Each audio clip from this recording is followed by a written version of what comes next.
Good morning, everyone, and welcome to our webinar, A Composable Architecture for Decentralized Intelligent Energy Distribution with Regulatory Compliance. I'm Michael Silber, Event Director of Inlit Australia, and we're excited to be bringing you this event today. As we continue to move towards a decentralized market model, we're seeing a large number of small power producers focused on renewable energy as the industry slowly transforms into a small-scale transmission and regional compensation model. Consumers are now actively participating in the system, and their data is incredibly valuable as an asset to help you seize on new market opportunities. In this webinar, WSO2 will brief you on ways to improve the use of consumer data to prepare for a bright future, making better decisions and increasing compliance with new regulations. In the webinar, we'll be discussing several items. One, what generation technologies the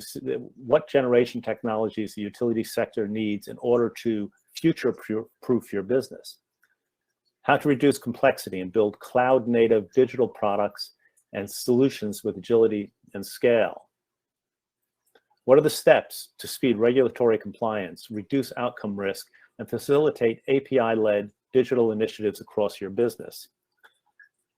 Use cases within the utilities industry and around the world, and Dipin Abraham will be discussing this, and we'll make note of his email address sometime during this event. Let me introduce our speakers. Dipin Abraham, he's a digital partners utilities for Wipro. With close to 2 decades working extensively with utility clients, Dipin is an outcome-driven strategist, technology advisor, and enterprise architect, helping utility clients enhance customer experience, transform back-office and front-office operations, and improve operational efficiency. Dipin leads industry domain for utilities and is based in Sydney. Next is Dasana Wijasekara. He's the Senior Director, Solution Architect, WSO2 Australia. Dasana is an enterprise software architect, full-stack developer, and technology evangelist with over 17 years experience in building, operating, and evolving scalable enterprise systems in the utilities, banking, insurance, telecommunication, retail, transport, logistics, higher education, and government sectors. Now, before handing it over to our 2 expert speakers, I'd like to remind everyone about our return to in-person events after 2 years of digital-only efforts. Inlit Australia will be one of the industry's first live in-person events in nearly 3 years, and it'll be held the 16th and 17th of March in Melbourne. We're excited about a world-class roster of speakers and the participation as sponsors and exhibitors by some of the most important companies in the business. It promises to be a lively, vibrant, first-class networking event.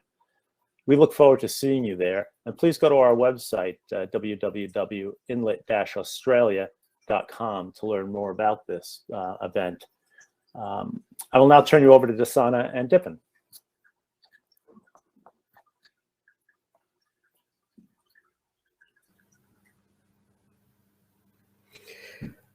Good morning.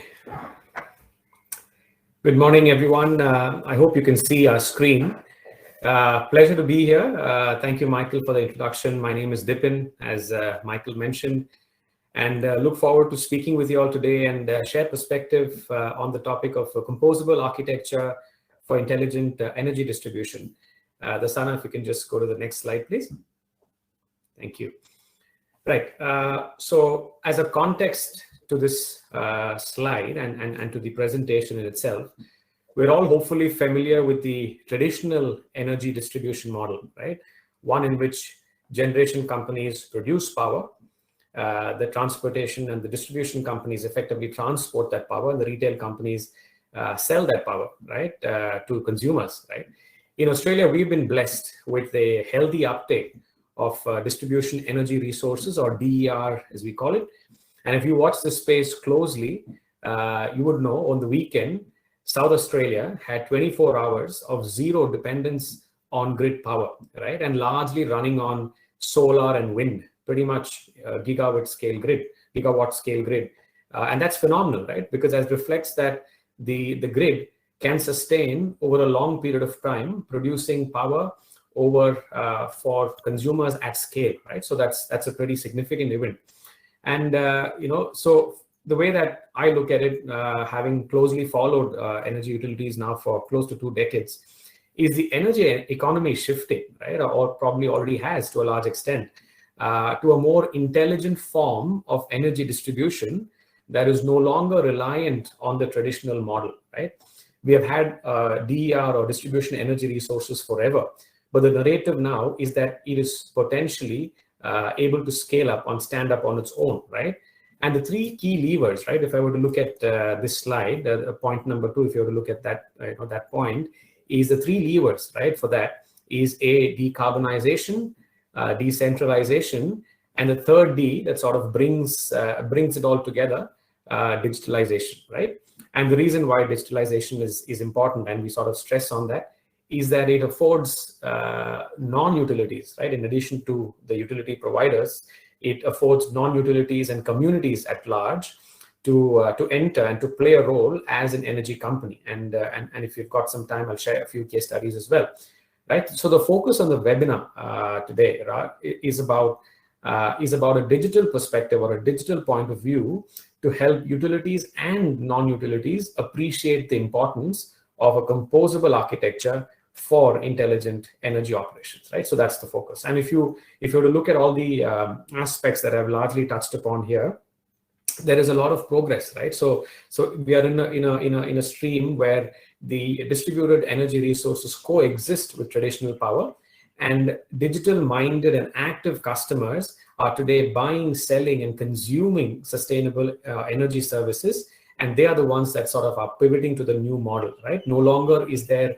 latency or hesitancy in order to adopt to the newer form of energy resources. And what that means is that there are new services, right? There's a potential for new services and new use cases, right, to spin off that will make it profitable for other players to enter the market and to benefit the end customers, right? And hence the last point in this particular slide is that utilities as well as non-energy companies are gearing up to gain prominence and influence narrative in a changing energy economy. And again, if you see the market that's shaping today, there are a lot of non-traditional players that are entering the energy industry and offering consumers energy products in addition to other non-energy products, right? So that's the way that the energy economy is moving. It's no longer something which is in a silo or sitting in a corner. It is slowly becoming more and more mainstream, as recent events have told us, right? So if you could move to the next slide, Dasana, please.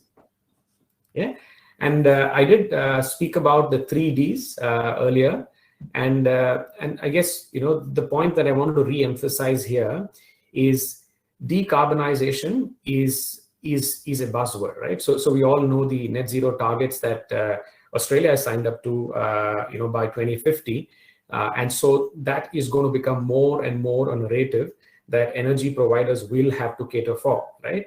And we know this very well, right? So there is a significant uptake for solar and battery, right? Solar more so. Battery, as the cost of battery comes down, you will have more and more uptake for battery as well.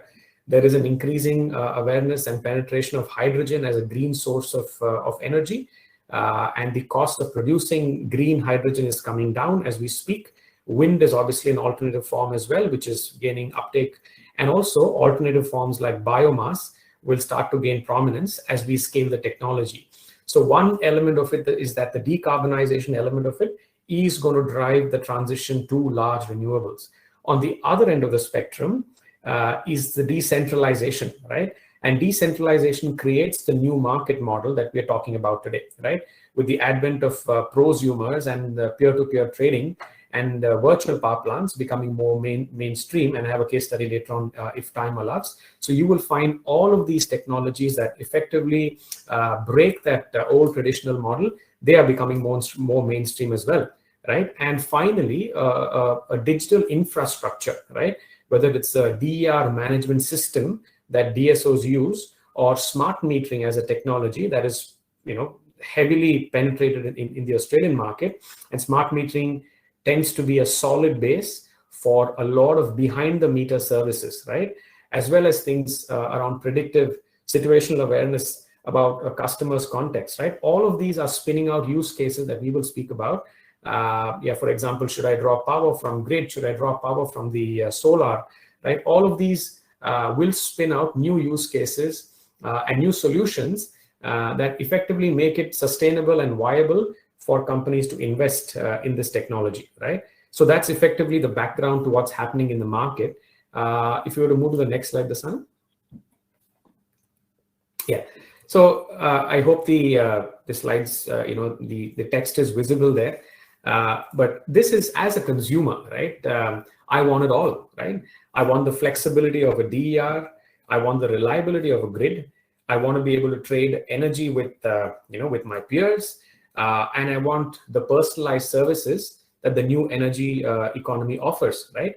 And with 15-minute consumption data, the potential services, that a services provider can offer are immense, right? As many of us know today, energy companies are offering telecom, insurance, etc., right? And we have active customers who offer insurance services on the back of this consumption data. Think, for example, if I know the profile of consumption, I can model theft insurance accordingly basis when the customer is at home or when the customer is outside, just purely based on consumption data. Consumption data can also drive other things, right? For example, we know that consumer data rights, or CDR as we know it, is around the corner for the energy industry. And today we are having active conversations with customers and how cross-industry partnerships, again, think banking, right? How we can leverage banking data and vice versa. And that can be explored for energy use cases, wherein I can leverage, credit ratings, I can leverage banking information to customize the energy services that I provide my customers. So effectively what we're talking about is the use cases is more of cross-industry use cases. It's no longer about how I can optimize my consumption, or I can have less money paid for the same amount of consumption, but it's about what can I offer my customers beyond the realm and scope of traditional energy. And all of that you see here are examples of that. So as a consumer, I want to have access to all of this, right? I want to be able to participate in a virtual power plant, right? I want to be able to contribute to a demand response event, right? I want my homes to be smart, which means, I want the infrastructure that comes along with the thermostats. I want an infrastructure that enables me to charge my EV systems at home, so on and so forth, right? So that's one aspect of it, and that's sort of the left-hand side of this slide. But the right-hand side is that there is a problem. And the problem is the explosion of data and apps, right?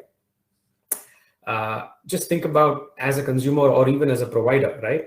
I have to contend with different apps for different services. I don't have a common app, a common platform, or a common way of accessing services across all of these use cases that I mentioned about. I will have a solar app, I will have something for my EV, I will have something else for my smart home, and so on and so forth.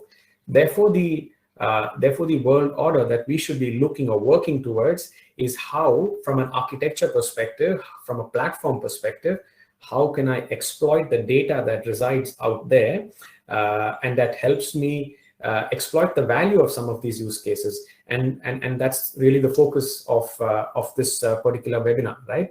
The market is scattered, disconnected, localized, and it needs to be integrated at scale, right? And that scale is necessary for us to be able to take full value of some of this technology that we are seeing today, right? And again, there would be questions around this. I'm happy to take that questions offline. But for now, we'll just move on to the next slide, please. Thank you. So we spoke about, so we sort of set the context of the energy industry. We spoke about use cases from a smart home to EV, so on and so forth, to also non-energy services around insurance, around telecom, which already exists, but around banking as well, right? So the order that the world is moving to, and we're even thinking about how we can Amazonize the energy marketplace, right? It should be as simple as a consumer coming into an energy marketplace and being able to consume one of the different services or products that we saw in the previous slide. So that's the model that we are working towards, right? And the need is for that sort of a common platform, right? That's driven from an underlying level of data sharing and services exchange that can bring all the parties together for integrated operations, right? And in this slide, you will see sort of a grid or a mesh, right? A consumer on the one hand consuming the services, the producer who's generating those services, right? And in some cases, the producer and the consumer actually becomes one entity, but the market effectively plays the role of being an exchange of these services between consumers and producers, right? And the infrastructure, which is nothing but your transport companies, they are responsible for services delivery, right? And in this model, prosumers can be in control of their energy creation, right? Whether it be from grid or solar, right? They can be in control of their energy creation and use as well, whether the use is for their home consumption, whether it's for EVs, etc. And depending on the profile of their consumption, whether they use home, smart homes, EVs, so on and so forth, depending on the profile of their consumption, the prices can be modeled accordingly, and price slabs can be set depending on the segment and the type of consumption of users, right? So it helps prosumers be in more control and also be in control from a financial or a cost perspective as well. Market players buy and sell with visibility of consumption and production. For example, I will have a more predictive way of knowing when my consumer is likely to consume from the grid, or when my prosumer is likely to produce something from the grid that he or she then consumes himself, right? So market players will have, through the single common sort of a platform, which we will talk about, the different market participants, market players and prosumers will have visibility and access to the energy creation and consumption production, right? And the infra providers, like I said, largely the job is around making sure there is reliable and stable operations and make service disruptions a thing of the past. Even in the South Australia example that I gave earlier, there was a small amount of traditional power which is needed to actually keep the grid in place. So you will always have that sort of a model. Even if you were to go 100% renewables, you will still need the market participants or the infra providers to ensure reliability and stability of operations. And like I said, make service disruptions a thing of the past. What I will do, in the interest of time, I will hand over to Dasana now, and to spend some more time on the data flows for this paradigm shift that we spoke about. What are some of the data flows and the architectural paradigm for this data flow, right? So I will hand over to Dasana to cover that aspect of it. Over to you, Dasana. Yeah, thank you, Dipin. Thank you for taking us through the changes that are happening in the new energy economy, and touching the concepts like decarbonization, decentralization, digitalization, and as well as bringing the challenges that we have with fragmented solutions that we have in the domain. So let's look at how to fix the problem of this segregation or fragmentation, and how do we overlay the information technology or embed information technology within the operational technology in order to improve the intelligence and improve the management of the energy value chain that we have and make it future ready. And if you look at the current energy value chain, the changes that are happening, or the data that is being produced by each link of these energy value chain is increasing. Not only the volume, the complexity and the need of integrating these multiple data blocks is increasing. So I want to start the discussion by looking at how this data flows through the energy value chain. I will take electricity distribution example in order to run through that data flow. So basically what we are trying to do here is we are trying to increase the resilience of the distribution chain and reduce the cost of delivery and produce competitive products to the customer. Customer can choose, different product, different type of services, not only within the energy, but, outside of energy as well. And at the end, providing cheaper, reliable energy to the customer. And if you look at the new world order, the consumers becoming producers as well. So they are called as prosumers, playing different roles in, different ways. So if you look at how data flows, we can find three data origins. You can see, we have a set of home appliances, smart appliances within the home network, and they produce a lot of data. And if we can aggregate that data into the smart meter, and if the smart meter can work as the edge gateway, so we can build a consumer persona against individual customers or businesses. And then the next data model is within the low voltage network, the distribution network. So you can build a overlay of how the energy being utilized across this low voltage network. And then we can build a distribution and understand how the energy being distributed across the transmission and what happens at the production. And we can build a kind of weave. So at each individual data model, what we are trying to bring here is a modular architecture which sits on different levels of this, different steps of this value chain, and becomes one platform.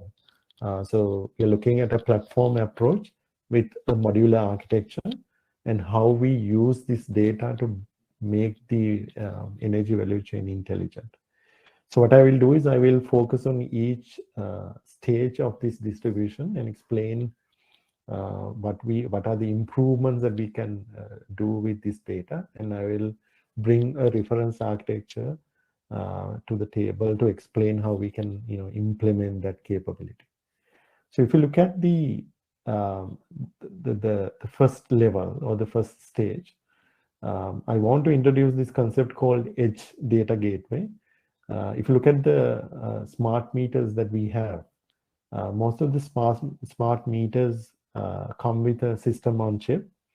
They use something like ARM, Cortex M3, those kind of system on chips. So they are quite capable, and as well as they use 4G or 5G technology and connecting to mobile network and exchange data through internet.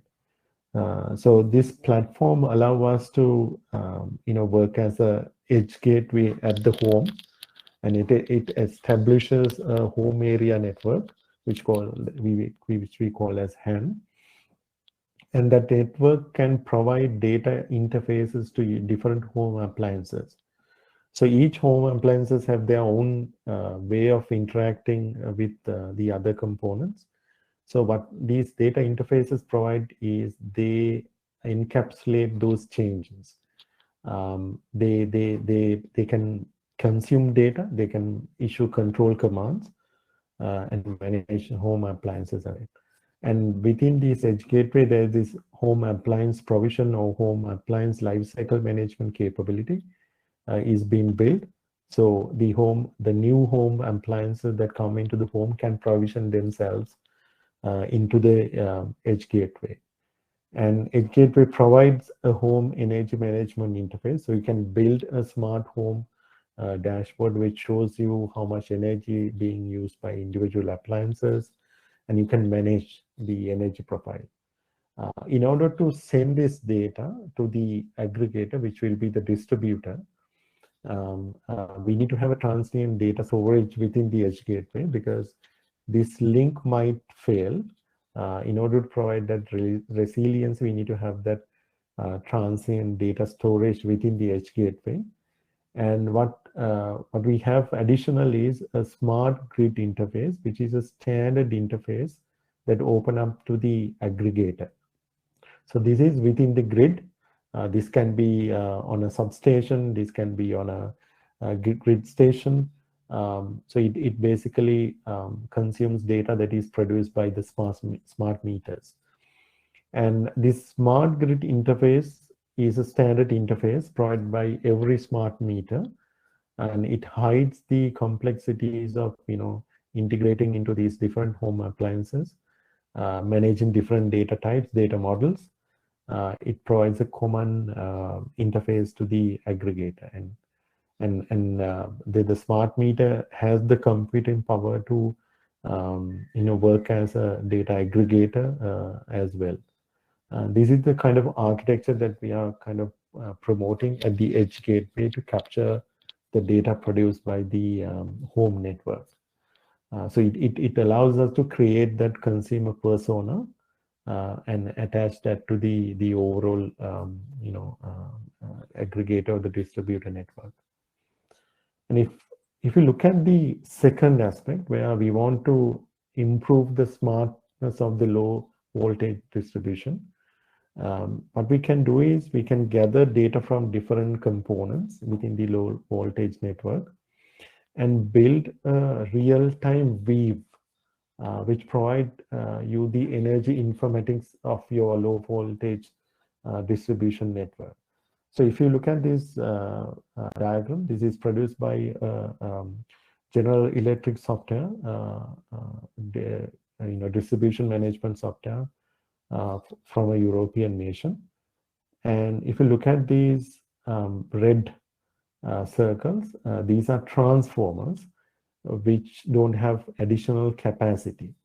And these green circles shows you transformers which don't have, which have capacity to serve more connections. So this is informatics, like graphics, right? So by looking at the data coming out of this distribution network, you can have these kind of dashboards or visualizations that would allow provision of energy, managing the load, balancing the load across the distribution, and as well as detecting, failures. So first, what we need to do is we need to collect this data and then apply analytical model across these data and provide these visualizations. And we need to understand the fact that when it comes to data, there are we understand as 5 V's. Volume. We need to understand the fact that the data volume is very high. The data velocity is very high. The frequency of data that is being produced on a distribution network, and the veracity requirements need to validate these data, and the variety, like different types of data that is produced within this low voltage network, and the value of data. So we need to build a model or module in consuming data which looks at improving these 5 V's. So let's say what kind of architecture that we can build. So this is around the concept of real-time analytics.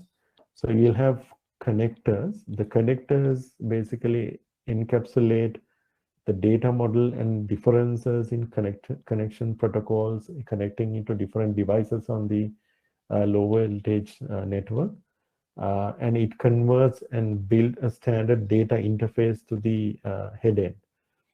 And what we will have is we will have infrastructure that would provide us the capability of analyzing this data real time.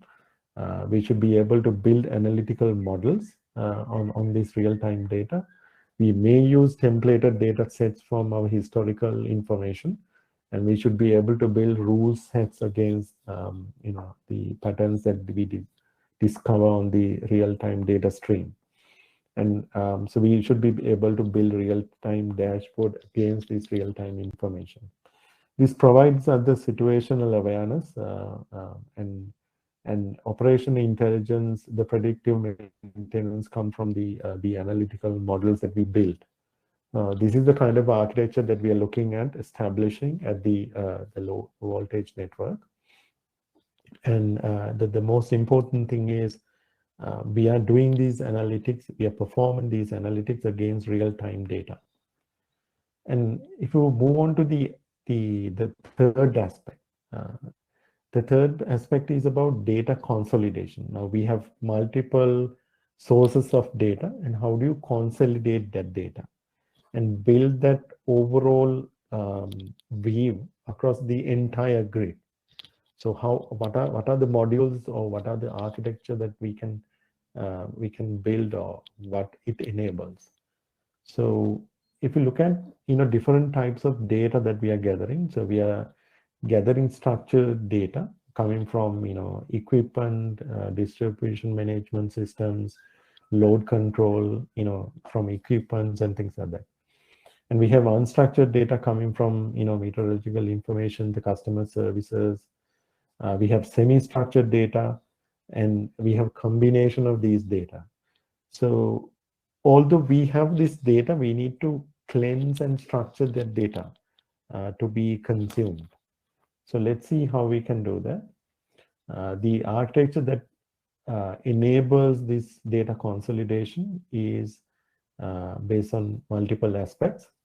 So you'll have multiple systems from there, from the left side. So what you have is isolated systems and siloed data coming from different systems and different network components. So you need to build individual interfaces for these systems, because these systems are different. They have different data models, different protocols. You might end up building agents or SDKs. Maybe you may build an adapter. So these individual components externalize those changes in data model and communication protocols, and exposes a standard interface. And we might have other data coming from continuous synchronization from other systems. And with this, the new compliance requirements, or the new compliance regime that are coming with consumer data right. So there's this specification called the energy consumer data for energy specification. So we might get data from competition as well. So with this data, what you need to do is you need to be able to clean this data, categorize them, and enrich data. By doing that, we will get data that can be transformed to information, and then transform that back to wisdom. So we need to have that platform approach where we have these modular components performing at different steps or at different links of the energy value chain, and should have that platform approach which enables building a complete view across the system, both providing intelligence to the energy value chain, and as well as supports compliance requirements. So this is the kind of architecture that we want to put forward in making the smart grid intelligent, and be able to serve better to the customer with different packaging capability, not only energy, but looking at other non-energy aspects as well. Yeah, so we can take this time for any questions that you have. Yeah. So let me check whether we have questions on the chat. Well, that was really good, Dipin and Dasana. While we're waiting, I have a couple of questions I might want to ask, very general. With all of this data, is there a role in this for managing demand response from a user perspective? Yes, if you look at from the user perspective, on the Edge Gateway, we can build this dashboard for the customer. So customer would know which appliances use energy and their patterns. And we can bind that energy usage with the tariff model, and they will understand when to run your electric pump, when to run your filters, when to use your garage workshops and things like that. So it will allow the customers to build their own energy profile, which suits their cost and things like that. So that's what we allow the Edge Gateway to build.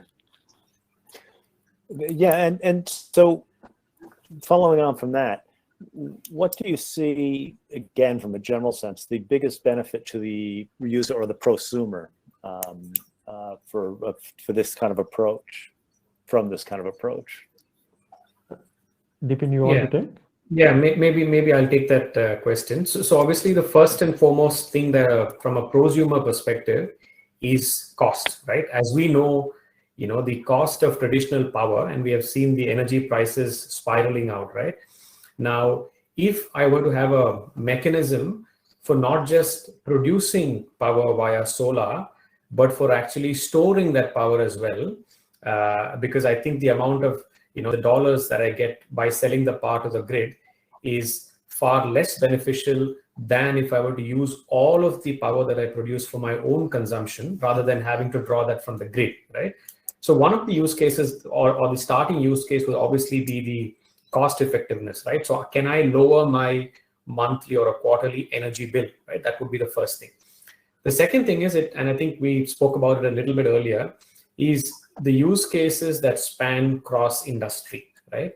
Can I get, if I'm a regular paying customer for my energy bill, if my consumption is fairly steady, so on and so forth, can I get some benefits of my insurance bill, right? As an example, can I get some benefits of my telecom bill? Can I get some benefits in other things, right? So I think the first, it starts with that, if you look at the maturity curve, starts probably with that cost benefit, and then goes up to partnership, where I can get benefits in terms of, banking, telecom, so on and so forth. So those partnership use cases are the ones that I'll probably look at further down the line, what typically we call as behind the meter services, right? So which are basis consumption data largely. Right. I have a couple more, but I see you have one here from the audience. Do you, yeah, shall I read it out? Or why don't you answer it, Dasana? You go. Yeah. So I will pick some of the questions that we have. There's a question on asking what is our approach to getting market adoption of the Edge Gateway architecture? Why would say Tesla implement this architecture versus harvesting this data into their own cloud data platform? Yeah. So if I answer that question, with regards to market adoption, we need to establish a set of standards. It is happening in Europe. It is happening in the UK, where government is coming up with standardizing the home appliance interface and as well as smart meter interfaces. So it enables exchange of data easily, and building smart meters that can play that Edge Gateway architecture. So once the smart meter producers establishes or identify the importance of playing the role of Edge Gateway, they will build that architecture, and as well as when the standards are implemented, it will be easy to plug in smart appliances into the smart meter and get that the customer facing components built on top of the smart meter. And there are a lot of activities going on, especially in the Europe. There's this open meter program as well, where they are trying to establish standard interface or standard API architecture on both the smart meter. Yeah. So with that, I think the market adoption will increase. With regard, there's a very good concept that you have mentioned on your question, that is the harvesting data into a cloud platform. Yeah, that's true. So you will find this model is playing with, especially with Intel chips, because Intel has their own IoT platform as well. So what happens is, as soon as you enable smart meter, it automatically subscribe to a cloud tenant and start emitting that data into that cloud platform. And on the cloud platform, you can build those analytics, and you can build those integration capabilities and things like that. Because, I mean, as I said, like, these smart meters already have that computing power with these system on chips are available. And as well as they're connecting into, the Wi-Fi network. And since 5G is coming, the data that we can exchange on 5G network is huge, right? So we can have more data coming into your cloud platforms, and we can build a lot of capability into the cloud. Yeah, I hope that answers the question. And I'll take a couple of questions which came up earlier on what we see. I think I'll start from the top. What we see becoming the fastest growing decarbonization element in the next 5 years. Well, looking at the crystal ball, now we don't know what's going to get there. But effectively, if you look at what's happening now, battery technology is starting, it's in the right track in terms of the efforts that Tesla has largely done. So battery becoming more mainstream, that's going to happen. And also a lot of investments going on in leveraging hydrogen, right? So hydrogen, as we all know, is a much cleaner source of fuel, but the cost involved in splitting, the hydrogen component from water, right? Basically splitting the hydrogen and the oxygen that's existed, but the cost for that has been prohibitive, right? So we're seeing a lot of effort going in that direction. Especially in Europe, P2X, PTX, or as they call it, there's a lot of large-scale hydrogen electrolysis that's happening.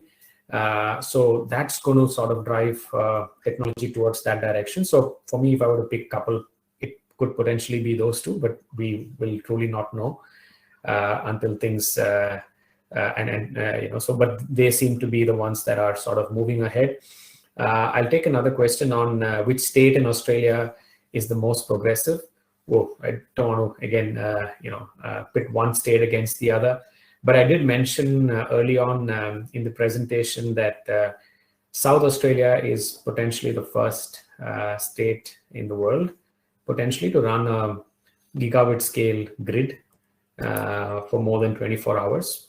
Exclusively using wind and solar, pretty much not using grid. So potentially that's been a state that's made all the right headlines around community power and basically utilizing renewable sources of energy, right? So that hopefully answers that question. Maybe there was another one, Dasana, for you, the costs to set it up, etc. Maybe you can take that one. Yeah, before that, I want to add something on the decarbonization element, that question. If you look at solar, right, the energy efficiency or the energy conversion ratio of current solar panels is around, like, say, 19%, 20%. But there has been few breakthroughs in solar, like silicon technology, where they have been able to achieve efficiencies beyond 30, like 30%, 35. So it's a good trend where we are able to harvest or convert energy using the same technology, using the same model, the solar panels, and as well as, like, flexible solar panels and things like that. So it's a good trend that we see. Yeah, let me take the cost of. Let me go to that question.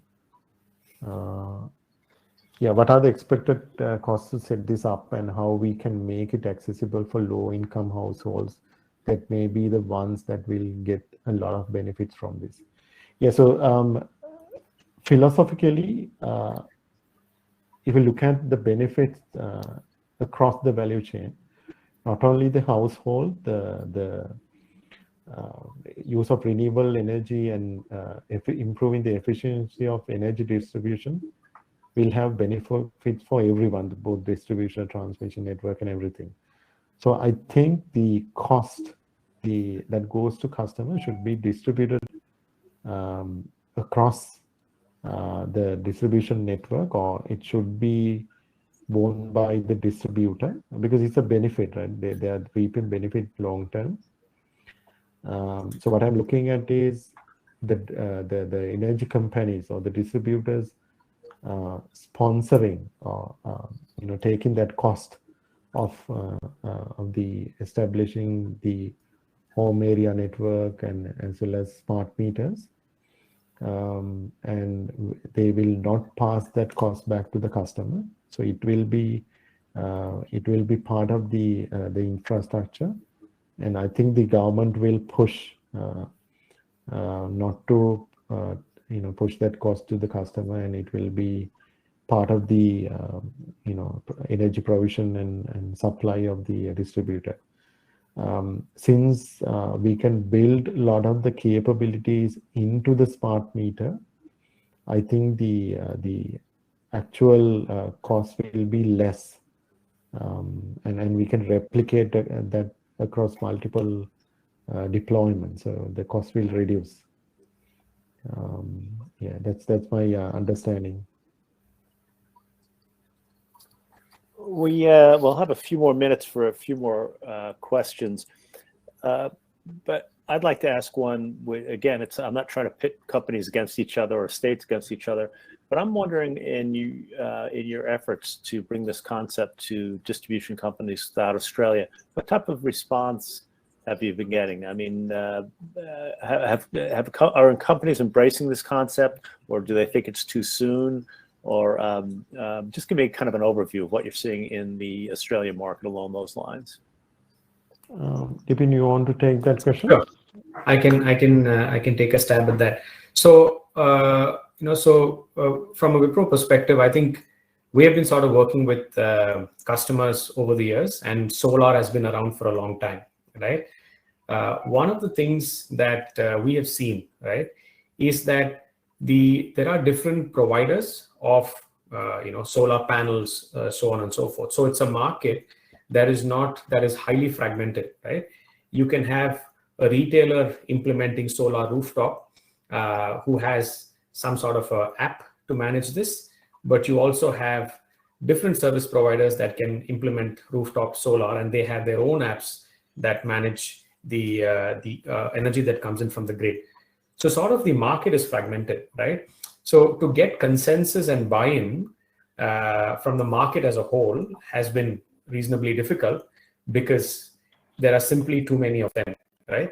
What would be a good mechanism is if that is standardized to say that let's use a common platform that a retailer or a solar provider can basically leverage off. And speaking from a consumer perspective, that would make it beneficial, right? So irrespective if I change the provider from service provider A to service provider B, I should have a similar interface. I should be able to make use of similar sort of technology, right?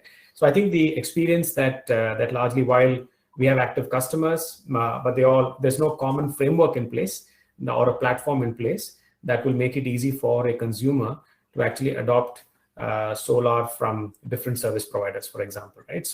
So that's been the challenge, and I hope there will be some regulatory interventions in that aspect. And there's also a question here as well, right? In terms of, I think one of the questions that came up was what would be the main challenge for customers, right? So I think it sort of relates to that. So from a customer perspective, the challenge is, can I have a single platform, which we basically have today, but it needs adoption from mainstream, right? Can I have that single platform that makes it easy for me to access all of my services, irrespective of which provider I use for this whole energy ecosystem? So that's going to be the challenge, where I can exchange data easily, where I can view data easily, right? So that's going to be the main thing. So from an adoption perspective, yes, we have the technology, we have the platform available, but it's just about adoption by the industry at large. Michael, if that makes sense. Yeah, there are a few questions on the chat. Let me take a few of those. One was, can the aggregator consume data from a third party as an example, cloud data provider. Yes, they can consume data and as well as emit data. One of the examples is, so this edge data gateway is able to manage the smart home appliances, right? So these appliances need their life cycle management. They need updates. They need updates to software, firmware, and everything, right? And as well as they need to manage some kind of subscription as well. So the aggregator can work as a intermediary, which connecting into these third parties and bring in those data and push that data back to the home appliances and manage them. And as well as there can be situations where some of the appliances need to be controlled. So the aggregator or the distributor can work as produce a path to these third parties to access these individual appliances and other components. Yeah, so it can be a cloud provider, it can be a external system. We don't really look at the what system it is. It can basically access data coming from third parties. There's another question. Would you use the edge gateway architecture for other type of IoT sensors? Having sensors in a more central part of the network technology to capture aggregate data. Could be useful in network without smart meters to give more aggregated view so on, say, transmission. Yes. In essence, smart meter is a data aggregator or edge gateway. The additional role that it plays is provisioning energy and establishing that energy network within the home environment. So yeah, so we can extend the smart meter. The smart meter itself is a IoT. So we can extend smart meter to manage a set of sensors to provide holistic view of the home energy environment, like thermostat, humidity controls and things like that. Yes, it can be managed through the smart meter. Yeah. There's another question. Globally, what energy customers has WSO2 worked with, and what challenges, learnings can we take from them? Yeah, that's correct. Scottish Power was one. One of the main challenges that WSO2 has faced is, extracting data, because the energy providers has a lot of legacy systems in their IT ecosystem. So sometimes it's difficult to source data from these systems, and as well as data duplication. So if you look at something like customer data, right? The same customer profile is duplicated across multiple systems. Because of that, it's very difficult to harmonize data that is coming from multiple systems. So we had a lot of challenges in extracting data and kind of homogenizing that data and aggregating and provide kind of weave across multiple systems. The other challenges that we had was not only the systems. If you look at the grid, grid is using multiple hardware components. They have their hardware, different hardware interfaces. Some are standard, some are not standard. And we had challenges in connecting into these devices as well. And they had their own life cycles of updating their software interfaces. So we need to have a way of managing them as well. We should align ourselves to those life cycles as well, because otherwise we might not be compatible with the software interface that they have after an update. So mostly around data challenges, and as well as we had challenges from the culture aspect as well, because what we see is the current energy companies should work as a software company. They should be able, they should have agility to change. The benefit that they're getting or how they can win against the competition is by building an ability to build smart products, build different products and personalize those products and services to the customer. So that capability comes from an agile platform. If you have agile tools and as well as agile culture. So we have to go through set of events and workshops and things like that to make that culture shift.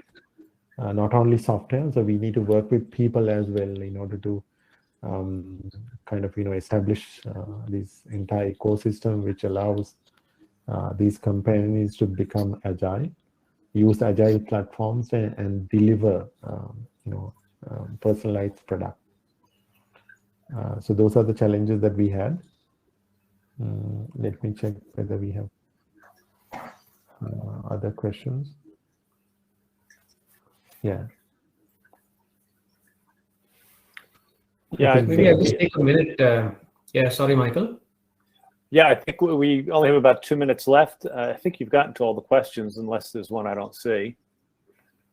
No, I just wanted to, I think I just said if I've got an extra minute to just talk about a quick case study. Just an interesting one that we have done with a startup, right, in the Netherlands. And I take that example. We've got examples here locally, but what we are moving to is towards more of a community-based generation as well, where it's not just an individual producer at a very small scale, but a community can produce power for themselves and sort of manage that, and that's worked well, leveraging the platform that we spoke about. So Wipro has integrated all of the behind the sort of meter assets, solar and battery inverters, smart meters, appliances, etc., with their IoT gateway, and to capture real-time data, used protocols like Modbus and TCP and Zigbee and so on and so forth, connectivity. And what this offers is basically real-time guidance to consumers regarding their cost and advisory to help understand how to reduce the consumption and cost, right? And you can also actually do the physical control of the appliances to allow consumers to pretty much decide the best way to manage their consumption, switch load, and reduce usage to control costs. And I think we have seen in that community, 23% of energy is sourced from the grid during summer months, as opposed to 69% that was there during winter months. And overall, 63% of total energy need is met by solar generation.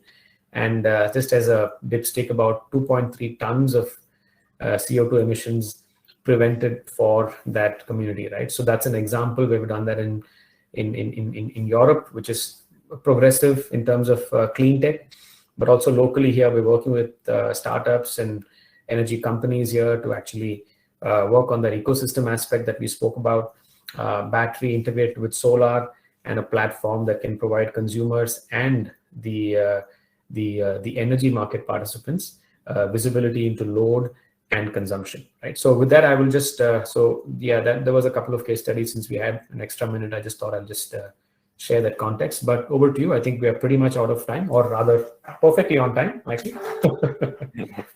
Right on time.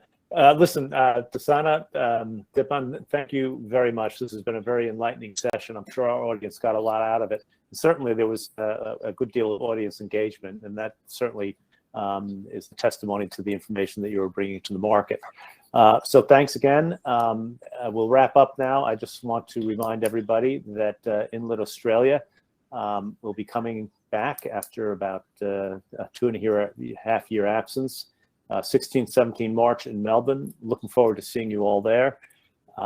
Based on the speaker roster we have and the commitments we have from sponsors and exhibitors, it's going to be a very lively, vibrant networking event.